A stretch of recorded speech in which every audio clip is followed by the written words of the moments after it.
L'invité ce matin, François-Xavier Bellamy, député européen et vice-président des Républicains. Bonjour François-Xavier Bellamy. Bonjour. La lutte contre les fraudes sociales, les enchères sur la loi immigration, les LR seront-ils encore les arbitres? Et puis les retraites, c'est ce que nous allons évoquer avec vous, François-Xavier Bellamy. Commençons donc par les annonces ce matin de Gabriel Attal sur les fraudes sociales, le ministre des Comptes publics qui veut fusionner notamment carte vitale et d'identité, renforcer les contrôles à la fois sur les cotisations mais aussi les prestations sociales. Par exemple, l'obligation de résider 9 mois en France pour toucher ces prestations. Il vise aussi ceux qui sont des retraités qui vivent à l'étranger et qui bénéficient même encore après leur mort de prestations sociales. Comment vous percevez ce plan de Gabriel Attal ? On le percevra quand on aura vu l'action, parce que pour l'instant, il s'agit d'abord de déclarations, et ces déclarations sont souvent très, très incertaines. Vous parliez de carte d'identité, carte vitale qui serait fusionnée, mais c'est aujourd'hui un projet très hypothétique, remis essentiellement à une date indéterminée, alors que pour le coup, le projet très concret que le Sénat avait porté d'une carte vitale biométrique, qui lui était extrêmement précis, eh bien ce projet-là est écarté pour des raisons de coût. Le vrai sujet, Patrick, j'ai peut-être d'abord sur le fond, c'est que enfin, effectivement, on admet qu'il est nécessaire de parler de fraude sociale. Pendant très longtemps, cette question a été tabou, elle a été bannie du débat public. Moi, je pense à une figure comme celle de Charles Prats qui a, pendant des années, essayé d'alerter sur le sujet, alors qu'on nous expliquait que la seule fraude dont il fallait parler, c'était la fraude fiscale.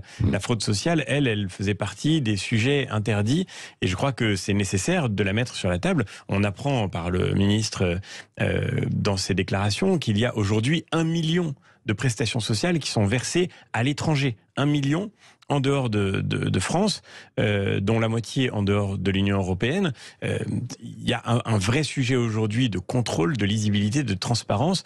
On a le système social le plus généreux au monde, probablement, et aujourd'hui, on voit très bien qu'il y a trop dans ce système social de gens qui agissent comme des passagers clandestins et qui, finalement, abusent de ce système au risque de finir de détruire ce qui le rend possible, c'est-à-dire la conscience d'une solidarité collective qui nous fait tous cotiser pour faire en sorte qu'il fonctionne. Alors, c'est vrai, bon, il y a cet aspect des choses est très médiatique, hein, bien sûr, sur les étrangers qui vivent les retraités qui vivent à l'étranger, qui percevraient encore des prestations. Il y a aussi ce renforcement de l'URSSAF. Hein. C'est quand même la mesure principale, renforcement de l'URSSAF pour faire rentrer les cotisations. Ça veut dire que le gouvernement cherche aussi un petit peu partout de l'argent, évidemment, quoi. Nous, on a travaillé au Parlement européen sur la question du statut des travailleurs des plateformes. On voit aujourd'hui qu'effectivement des grandes plateformes mondiales, et notamment des plateformes américaines, utilisent aujourd'hui notre système de prestations sociales pour s'exonérer de leurs responsabilités d'employeur. Et donc, ça a été un très gros travail aussi au plan européen pour harmoniser les règles en la matière. Sur la question de l'URSSAF, je crois la meilleure des propositions, c'est celle de recruter des enquêteurs supplémentaires, parce qu'il ne s'agit pas seulement d'additionner des données, il faut aussi des personnes pour aller tracer des comportements qui sont effectivement scandaleux. Oui, bon, mais ça se fait de plus en plus via Internet, notamment avec des cyberbrigades qui vont être lancées, et ainsi que sur les arrêts maladie. C'est ce qui est dit par Gabriel Attal. Venons-en aussi à la préparation. Pardon, sur les arrêts maladie, une chose importante que j'ai du mal à comprendre, c'est que le ministre finalement prend le risque de mettre sous la lumière d'abord les praticiens, les personnels soignants, qui sont directement ciblés aujourd'hui, et même on nous parle de mettre en lumière les comportements inappropriés par la voie de la délation.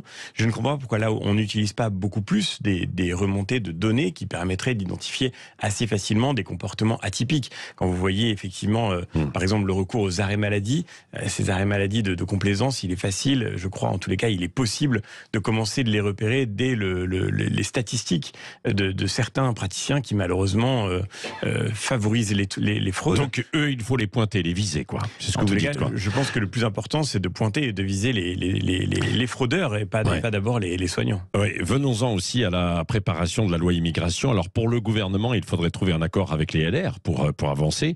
Chiche, travaillons ensemble, a dit Gérald Darmanin en réaction aux propositions des Républicains. Est-ce que vous êtes prêts alors à travailler ensemble ?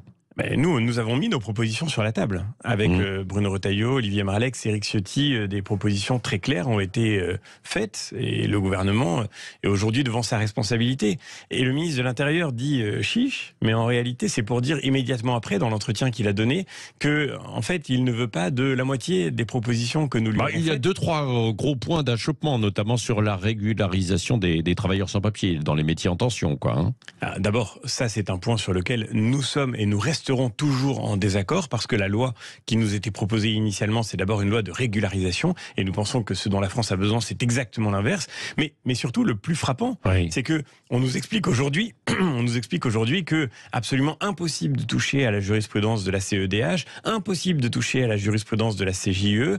Le ministre explique que ce serait faire un Frexit, mais ça n'a aucun sens. Ça n'est pas du tout ce que nous disons. Ça, c'est la possibilité de déroger à la primauté des traités du droit européen, c'est ça notamment. C'est le fait qu'il est temps de contester enfin et de se protéger enfin par le levier constitutionnel d'une jurisprudence qui a détourné la CJUE et la CEDH de leur sens originaire. Alors, c'est-à-dire, pour les auditeurs qui le comprennent bien, je suis fasciné d'entendre le procès en extrémisme qui nous est fait depuis quelques jours. Le Monde a fait son grand titre sur la radicalisation de la droite, sur le fait que nous aurions abandonné notre héritage gaulliste. Mais pardon, mais qu'est-ce que le général de Gaulle ? Je n'aime pas qu'on fasse toujours référence au général de Gaulle parce que c'est trop facile de faire parler un grand disparu, mais qu'est-ce que le général de Gaulle aurait dit de la jurisprudence de ces cours qui aujourd'hui empêchent l'État de prendre les décisions nécessaires pour protéger les Français, les décisions les plus nécessaires? Qu'est-ce que le général de Gaulle aurait dit? Pardon, rentrons dans le vif du sujet.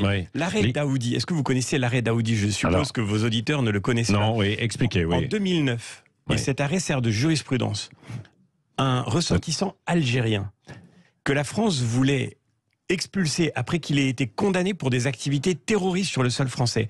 Eh bien, la CEDH a empêché la France d'expulser ce ressortissant algérien, jugeant qu'en Algérie, il bénéficierait de conditions dans son procès et sa détention qui seraient moins favorables qu'en France. Eh bien, pardon, mais je crois que le général de Gaulle, puisque c'est de lui qu'on parle sans cesse, puisqu'on nous fait un procès en trahison du gaullisme, en trahison de l'esprit européen des origines, le général de Gaulle, qui a été l'un des fondateurs de cette coopération européenne dont nous héritons aujourd'hui, n'aurait pas accepté une seule seconde que des juges empêchent la France d'expulser des terroristes dans leur pays. Dans leur pays. Mais on marche sur la tête. Et si on ne veut pas le dire clairement, on va finir par condamner effectivement ces principes fondamentaux. Moi, je crois, par exemple, évidemment, mais nous croyons tous à la condamnation des traitements inhumains et dégradants, c'est une évidence, mais par contre, dire que la condamnation des traitements inhumains et dégradants doit empêcher la France de protéger ses citoyens contre des ressortissants étrangers terroristes, c'est une folie. Alors, vous dites que les réponses à l'immigration ne doivent pas se faire dans un cadre européen, comme le dit Elisabeth Borne, c'est ça ?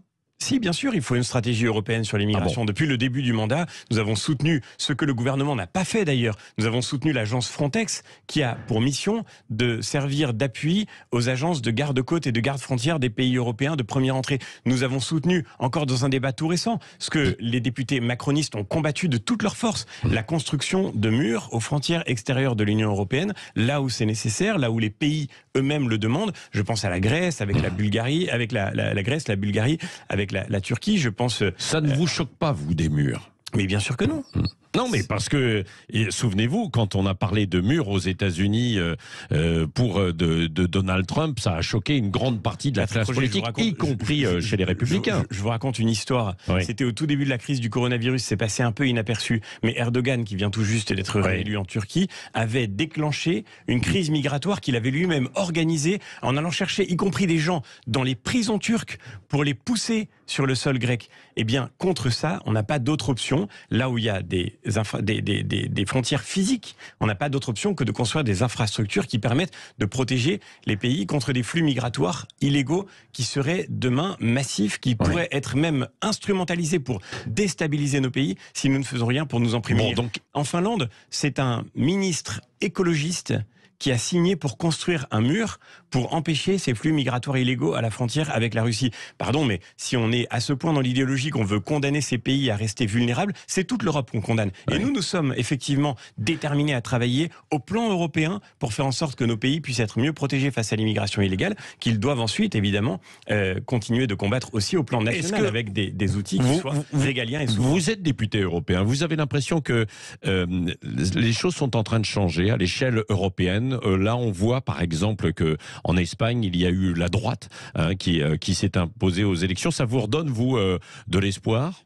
Bien sûr, c'est très impressionnant de voir ce qui est en train de se passer aujourd'hui au plan européen. Ça n'est pas seulement en Espagne, c'était dans les impressionnant et pour d'autres inquiétant, parce que on dit c'est la droite et puis l'extrême droite. En Suède, en Finlande, on le voit aujourd'hui en Espagne avec des élections qui vont avancer. On l'a vu dans les élections locales tout récemment également en Italie. Aujourd'hui, c'est la droite effectivement qui revient au pouvoir un peu partout en Europe. Et moi, je suis convaincu que la France poursuivra dans cette voie, parce que je vais vous dire une chose sur les questions migratoires dont on parlait à l'instant. Ce que veulent les Français, c'est ce que veulent les citoyens de tous les pays européens. Que l'Europe soit mieux protégée face aux flux migratoires, et notamment face aux flux migratoires illégaux, mais qu'elle puisse aussi retrouver un peu de raison, y compris face aux flux migratoires légaux. Parce que le vrai sujet, on parle beaucoup des questions européennes, mais le vrai sujet en France sur le point migratoire, c'est d'abord les entrées légales. Et ça, c'est entièrement la décision du gouvernement. Jamais la France n'a donné autant de titres de séjour depuis des années que le gouvernement français ne le fait aujourd'hui. L'année dernière, on a eu 500 000 entrées légales, 320 000 titres de séjour. Eh bien ça, c'est le gouvernement qui le décide tout seul. Et ça n'est pas le droit européen qui le lui impose. Ce que veulent les Français, c'est ce que veulent les citoyens des pays européens. Ils veulent retrouver la raison sur ce sujet migratoire notamment. Et c'est la raison pour laquelle aujourd'hui, la droite revient au pouvoir un peu partout en Europe. Un mot, François-Xavier Bellamy, de l'aide médicale d'État. Pour le ministre François Braun, c'est une question de santé publique. Parce que, évidemment, qu'on ait les papiers ou pas, les virus ne s'arrêtent pas. Quelle est votre réaction, vous ?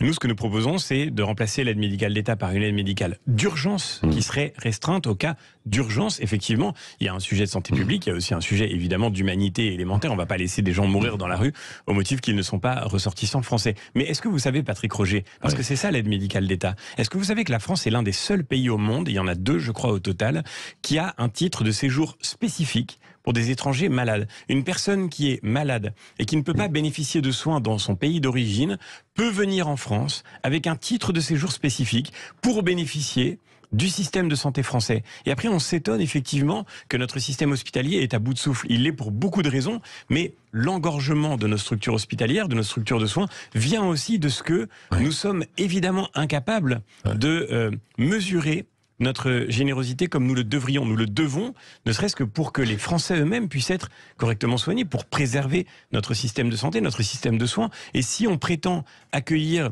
tous ceux qui, dans le monde, sont affectés par une maladie et ne peuvent pas se faire soigner, eh bien, en réalité, on met la France dans une position absolument intenable sur le moyen et long terme. François-Xavier Bellamy, il nous reste 2 petites minutes de réponses à 2 questions. La première, alors finalement, le message ce matin à Gérald Darmanin, c'est quoi sur la loi immigration, de votre part ? Mais encore une fois, nos propositions sont sur la table et nous sommes évidemment prêts à en discuter. Donc vous dites chiche aussi ? Avec tous ceux qui voudront soutenir les moyens de réarmer l'État sur la question de la lutte contre l'immigration illégale, mais aussi avec tous ceux qui voudront faire en sorte de restreindre les flux d'immigration légale. Rappelons quand même que nous sommes aujourd'hui devant un défi absolument crucial, vital pour notre pays, qui est celui de réussir enfin le travail d'intégration que nous n'avons pas fait, que nous n'avons pas mené, que nous n'avons pas réussi au cours des dernières décennies. Et ce travail-là, il exige aujourd'hui que nous puissions faire en sorte de supprimer ces flux légaux massifs qui nous empêchent tout effort d'assimilation authentique. Et un mot sur les retraites aussi, puisque il y a 10 jours cruciaux qui arrivent avec la proposition de loi Aliotte sur l'abrogation de la réforme des retraites. Quelle est la position des députés LR ? Vous êtes député européen, mais enfin vous êtes aussi au sein du groupe Les Républicains. Bon, il faut que le débat aille à son terme, mais moi j'ai envie de dire surtout beaucoup de temps perdu. Vous dites 10 jours cruciaux, mais d'une certaine manière le vote a déjà eu lieu et on remet sur la table la réforme une deuxième fois. Oui, on vient de parler de tellement de sujets, il y aurait tellement d'autres sujets encore Donc vous dites qu'il faut tourner la page, vous, alors, finalement. Comme Emmanuel Macron et Elisabeth Borne, alors. Parlons de notre système éducatif qui est en train de s'effondrer. Parlons d'école, parce que c'est l'avenir. Parlons de la question du rétablissement de nos finances publiques. C'est la question des retraites, mais beaucoup plus que ça. Moi, je ne comprends pas que le gouvernement qui vient de faire voter une réforme des retraites soit en train d'annoncer presque tous les jours de nouvelles mesures de dépenses extrêmement coûteuses pour la France. Comme si, au fond, il y avait une espèce de contradiction incroyable entre l'objectif qui était fixé, celui d'une forme de retour à la raison budgétaire, et je crois qu'on en a besoin, absolument besoin, et puis la mauvaise habitude du quoi qu'il en coûte et des inconséquences dépensières. Parlons de tout ça, plutôt que de remettre sur la table toujours ce sujet qui n'en finit pas. Merci François-Xavier Bellamy, député européen, vice-président des LR, qui était l'invité ce matin de Sud Radio.